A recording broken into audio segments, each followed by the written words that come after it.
Hi friends. உலகிலேயே மிக பிரபலமான ஒரு மென்பானத்திற்கு சாஃப்ட் ட்ரிங்குக்கு ஒரு அசாதாரணமான ஒரு வரலாறு உள்ளது.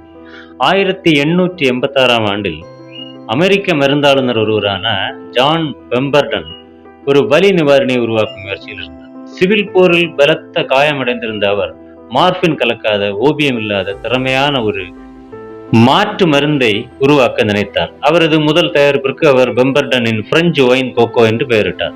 இதில் இன்றைய கோகோ கோலா பானத்தில் காண முடியாத சில பொருட்கள் இருந்தன. அவற்றில் ஒன்று கோகோ வைன். இதில் ஆல்கஹாலுடன் கோகைன் கொண்ட கோகோ செடிகள் நிலைகள், மேலும் தூண்டுதல் அளிக்கக்கூடிய காஃபின் உள்ள கோலா விதைகளும் இருந்தன.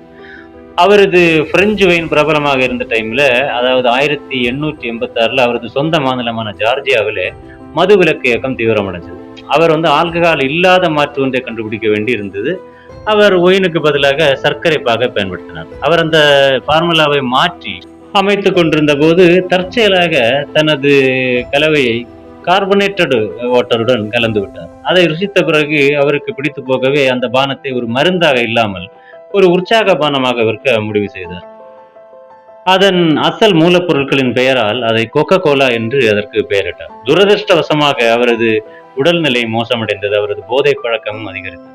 அவர் தனது கண்டுபிடிப்பிற்கு பிறகு 2 ஆண்டுகளில் வறுமையில் இறந்தார். அதற்குள் அவரது நிறுவன பங்குகளை தனது பிசினஸ் பார்ட்னரான ஆசா கிரிக்ஸ் காண்ட்லருக்கு விட்டுவிட்டார். அவர் கோகோ கோலாவை நாட்டின் மிகவும் வெற்றிகரமான நிறுவனங்களில் ஒன்றாக மாற்றினார்.